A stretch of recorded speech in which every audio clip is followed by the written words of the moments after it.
Shalom, shalom, bien-aimés dans les Seigneurs. La méditation, la biso na tongo na lelo potoko na partage toko bondela.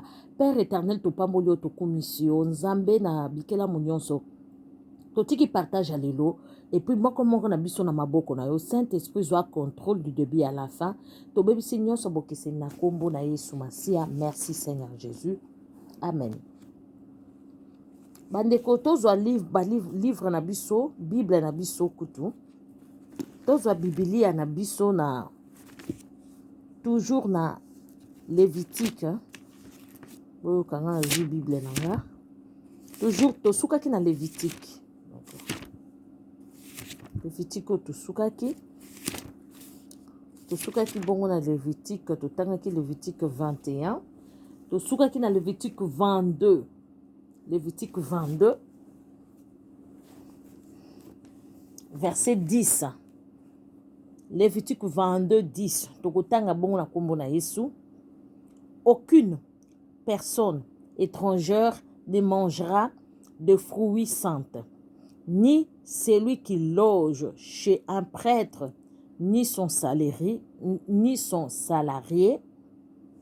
ne mangeront des offrandes saintes. En revanche, un esclave acheté par le prêtre à prix d'argent pourra en manger, de même que celui qui est né dans sa maison, ils mangeront de sa nourriture. Awa kande tobaki bomo mesano na Lévitique, toza toujours ko continuer ndenge nzambe abandaki koloba na ba serviteur de Dieu nde tozo bandenge sikoyo. Lolenge nini bakoyi kozala abandaki kopesa bango ba sujet tabou oyo boko sala te. Anopesa bango pe ba sujet mususu oyo boko sala yango. Donc pona nzambe selon likanisa nzambe esengelaki te moto aza kosalela nzambe neti oyo babengi ye berger pasteur, oyo babengi ye mokambi atambola na lolenge moko boye. Donc akoki kotambola na désordre te. Nzambe alingaki ke batambola na tout droit. Eza te ndenge tozomona lelo oyo ndenge ba serviteur de Dieu bakomi kotambola na bango lokola bato ordinaire kaka. Donc bakomi kotambola na bango lokola mutu nyonso normal. Azozwane pe ba copine normal, azokutane pe ba boîte de nuit normal, azo bala na ye pe basi mibale misato normal.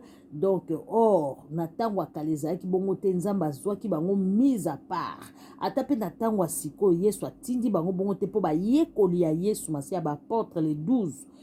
Sauf moko oyo azalaki mwana libebi, bango nyonso batambolaki ndenge wana te. Deti to komona ba Paul batambolaki na kati ya kobanga nzambe makasi alors makasi. To sauter tokei sikoyo na Lévitique 22, 17. Bible bina biso boye. Éternel dit à Moïse: transmets ces instructions à Aaron,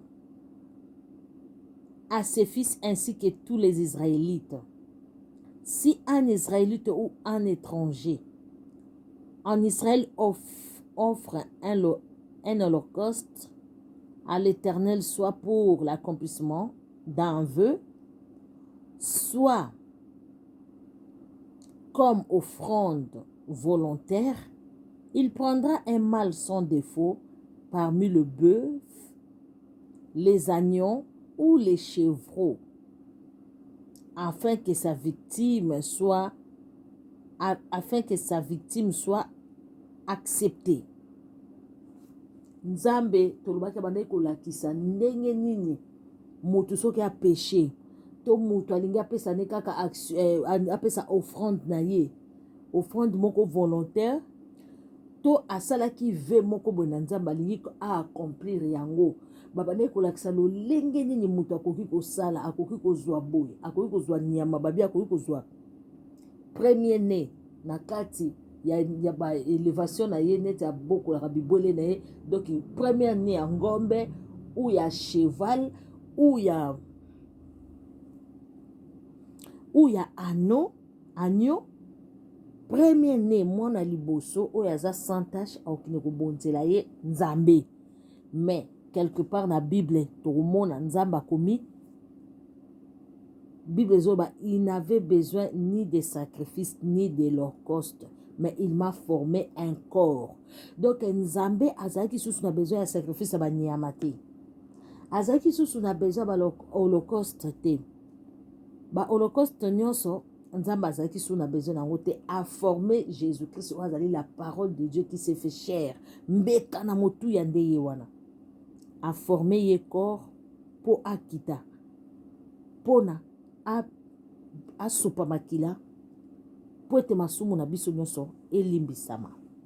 Donc, Nzamba mona eke mutu akoki kolimbisama na makila ya nyama te, me na makila ya mokeli na ye. Yango biso penza to sombama, to sikolama na makila.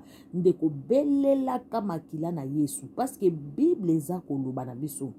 Ils l'ont vaincu à cause du sang de l'agneau, à cause de leur témoignage. Donc, témoignage ya Yesu Masia.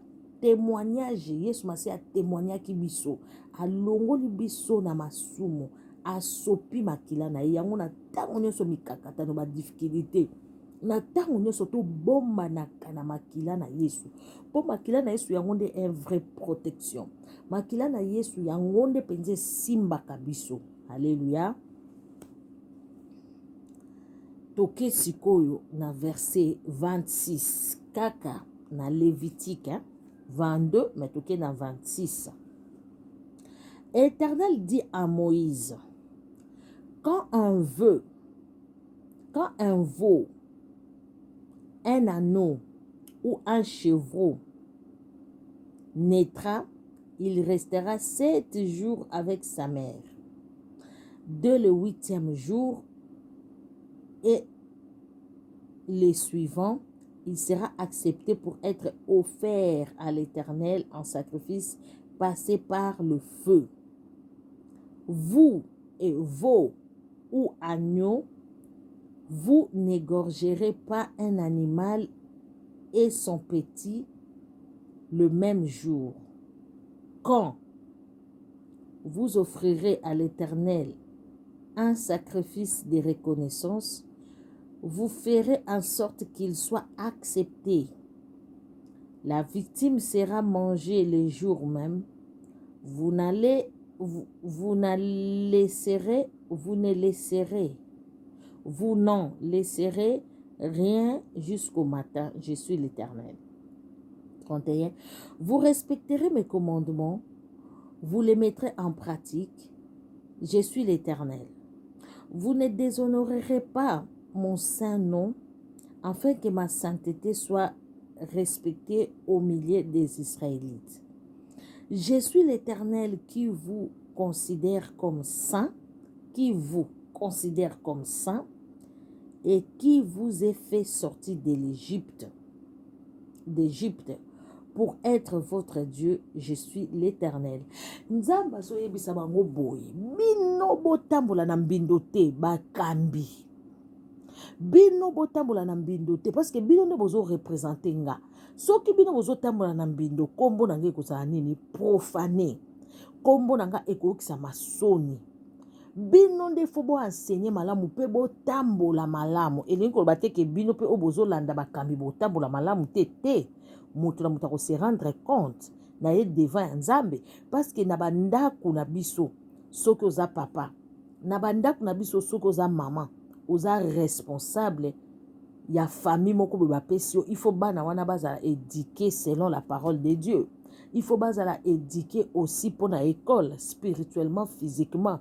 Alors, oza na travail, oza pe pasteur ya bana na yo, oza pe maman mokambi ya bana na yo. Alors, il faut faire trop attention. Alléluia. Tozongi siko kota bakambi nzamba bi mokambi fa tambola tout droit. Mokambi fa salaka tout vraiment zalaka kati na sanctification. Mobali ya mwasi moko. Na kati na epe libanda na ye ekumisa Nzambe.